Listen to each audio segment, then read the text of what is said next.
एक दूसरे पर जुबानी हमले करना राजनेताओं की पुरानी आदत होती है। लेकिन इस जुबानी जंग की भी कुछ मर्यादाएं होती हैं। लेकिन आजकल इन मर्यादाओं को ताक पर रखकर एक दूसरे को जलील करने में कोई भी कोर कसर नहीं छोड़ी जा रही। और यही मर्यादाएं तोड़ी है जसवंत यादव और बलजीत यादव की जुबानी जंग ने भी। किसने किसको क्या कहा और किस हद तक कहा, क्यों कहा, सब कुछ आपको बताऊंगी डिटेल में इस वीडियो में, इसलिए बने रहेगा आखिर तक मेरे साथ। नमस्कार, मैं हूं चेतना शर्मा। आप देखना शुरू कर चुके हैं संवाद। संवाद भारत का, भारत के लिए। तो सबसे पहले तो आप सुनिए बलजीत यादव का ये बयान, जिसमें बलजीत यादव उनके बेटे को टारगेट करके अवैध वसूली करने के लिए कई आरोप लगा रहे हैं जसवंत यादव पर और उनके बेटे पर भी। पहले आप सुनिए वीडियो। जिस भी गांव में पानी की समस्या है तो जसवंत यादव को बताएं। टैंकरों के लिए 5.5 लाख रुपए मेरे द्वारा स्वीकृत कराए हुए पड़े हैं। मैंने कहा है पीएचडी विभाग से कि इनके तो टैंकर आप भेजें। मेरी कितनी बोरिंगें स्वीकृत कराई हुई पड़ी हैं। 6 महीने गुजर गए, लेकिन जसवंत ने उन बोरिंगों को रोकने का काम किया, करवाने का नहीं किया। मैं देख रहा था एक बार कोई वीडियो में कि ऊंटोली गांव में लोग चिल्ला रहे थे पानी नहीं है, जबकि उस गांव की पानी की बोरिंग के 10 लाख रुपए स्वीकृत पड़े हैं चुनाव से पहले के मेरे द्वारा दिए, लेकिन बोरिंग उसकी नहीं होने की। 6 महीने जसवंत को गुजर गए। अगर इस जसवंत ने 6 रुपए भी बहरोड विधानसभा में कहीं लगाए हों तो ये बताए। बहरोड के जिला अस्पताल के लिए सोनोग्राफी की मशीन में लेकर आया, डायलिसिस के लिए मशीन लेकर के आया, डिजिटल एक्सरे के लेके आया और बहुत सारी तमाम जांचों के लिए नई मशीनें लेके आया। इसके चहेते डॉक्टरों की कमीशन खोरी बंद ना हो, इसके लिए ताले में बंद करके उनको रखा हुआ है। और गरीब आदमी सोनोग्राफी या डायलिसिस बाहर करवाने को मजबूर है।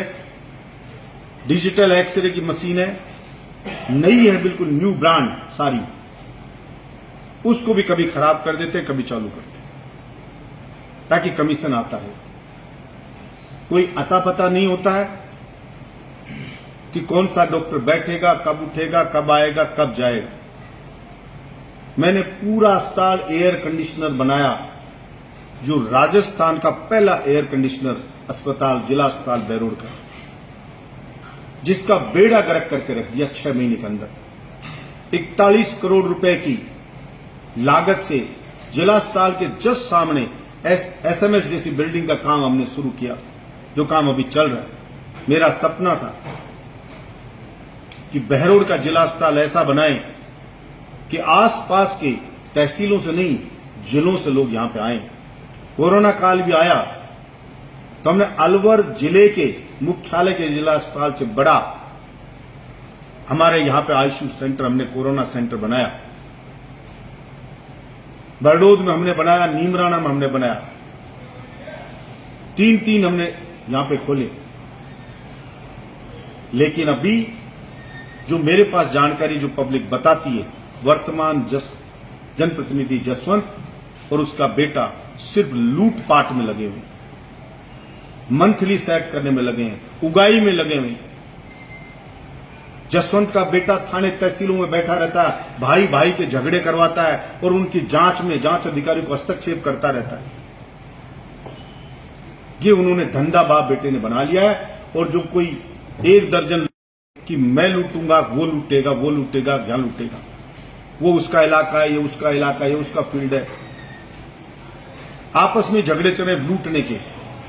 लोग कहते हैं, ये तो सुना था कि एक जगह लोग मंथली लेते हैं भ्रष्ट लोग, लेकिन यहां तो जसवंत को अलग दो, उसके बेटे को अलग दो, उसके गुर्गे को अलग दो। ऐसा अराजकता का माहौल बहरोड में है। अब आप सुनिए बलजीत यादव का जवाब, जिसमें राजनेता होने के नाते कोई मर्यादा, कोई लिमिट नहीं उन्होंने देखी। उन सबको भुलाकर किस भाषा में वो जवाब दे रहे हैं, आप सुनिए। तुझे तो हट्टे खट्टे राक्षस को 2 बार तेरी थोती रगड़ दी, इससे ज्यादा शर्म क्या करे। और आगे का कोई अता पता ही नहीं क्या होगा परसिमन में, नहीं तो मैं आगे की भविष्यवाणी कर देता। और राक्षस तेरा काम है नाली के कीड़े, तू गाली देता रहेगा। बाकी बहन से डरता, बेटियों से डरता, माँ बापों से नहीं डरता, किसी नहीं डरता। क्या ये वीडियो तेरी माँ नहीं देखती होगी, तेरी बहन नहीं देखती होगी, तेरी बीवी नहीं देखती होगी? साला आदमी कुछ तो शर्म करता है। तू मोहित की पिटाई की बात करता है, तेरे धड़ाधड़ पड़े काउंटिंग के बाद में वो भी कहते सबको। कैसे अपने आप को राक्षस 11 आदमी मिलके पीटते हैं, फिर उसके बाद जेल जाने के डर के मारे गहलोत के पैरों में पड़ता है। अब तेरे को 1 मिनट नहीं लगी हिसाब पूरा करने में, इसलिए ये राक्षस बने की बात छोड़ दे, इंसानियत हो जा। तू जनता का तमाशा बनता रहे, 24 घंटा आप गाली दे। कुत्ते तेरे को मैं जवाब नहीं दे दूंगा, क्योंकि तेरा जैसा नाली का कीड़ा सुधर ही नहीं सकता। साला एक बार जीत गया, अरे हरामजादे 2 बार हरा भी तो है, इसी जनता ने हराया है और मैंने ही हराया है। तो इसलिए भगवान तुझे सद्बुद्धि दे, तेरा परिवार तुझको सद्बुद्धि दे, तेरी माँ बहन तुझे सद्बुद्धि दे, बहन बेटियां तुझे सद्बुद्धि दे। राक्षस ऐसा मत बोल किसी को भी। गंदा बोलता है, गंदा बोलने में क्या जरूरत पड़ता है? क्या तू काम सिखाएगा मुझे? बच्चों का खेल कूद का तैने डकैती डाल ली, आटे में तैने डाल ली, हर अधिकार से तू लेता है। अब रोता है, आगे तुझे जिंदगी में इस क्षेत्र से मौका मिलना नहीं, क्योंकि परसिमन में ये क्षेत्र रहना नहीं। तो इसलिए हे राक्षस, मुझे से मत डर, भगवान से डर, समाज से डर, बहन बेटियों से डर, सभ्यता से डर और सुधरने की कोशिश कर। तुझे भगवान सद्बुद्धि दे। हरामजादे, मैं हिंदू हूं, मैं क्या भगवान के यहाँ मंदिर में नहीं जा सकता? तू अनपढ़ आदमी, तू विदेश गया नहीं, तू राक्षस को कौन विदेश भेज रहा है तुझे? तो देखा आपने, सुना आपने किस तरीके से सारी मर्यादाओं को ताक पर रखकर बयानबाजी की गई, और जिस तरीके का नैरेटिव ये लोग सेट कर रहे हैं उसको देखकर वाकई में लगता है कि यहाँ पर हर पद की एक गरिमा होनी चाहिए, नेताओं को अपनी लिमिट्स पता होनी चाहिए। अगर आपकी आपसी दुश्मनी है उसको आप किस तरीके से जगजाहिर कर रहे हैं, किस भाषा में का प्रयोग कर रहे हैं, वो सोचने वाली बात है। और ये वीडियो सोशल मीडिया पर इतनी तेजी से वायरल हो रहे हैं और लोग सिर्फ मजे लेते हैं ऐसे वीडियोस के। उसके अलावा जो आपकी इमेज है वो आप किस तरीके से बना रहे हैं। वैसे भी ये दोनों नेता आज ही नहीं, पहले से ही लड़ते हुए आए हैं। कई बार जुबानी जंग इनके बीच में हुई है, लेकिन इस बार की जो जुबानी जंग है उसमें निम्न स्तर की भाषा का प्रयोग किया गया है, जो वाकई में बिल्कुल भी सही नहीं है।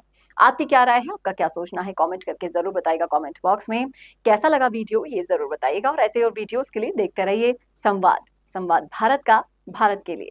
नमस्कार।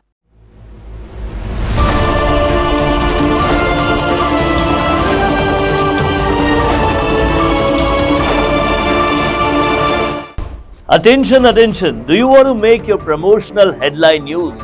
Introducing a game-changing service. I am Varun, your go-to actor for creating impactful promotional breaking news spokesperson video to engage your audience at maximum.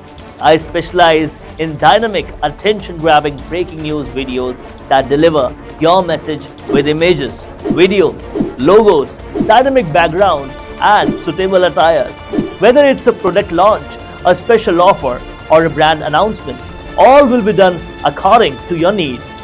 But here's the best part. It's not just about the visuals. It's about everything from idea to script, shoots to edit, and last but not the least, delivering quality video on time. Don't miss out on this exclusive opportunity. Book my gig now on Fiverr and let's make your promotion go viral.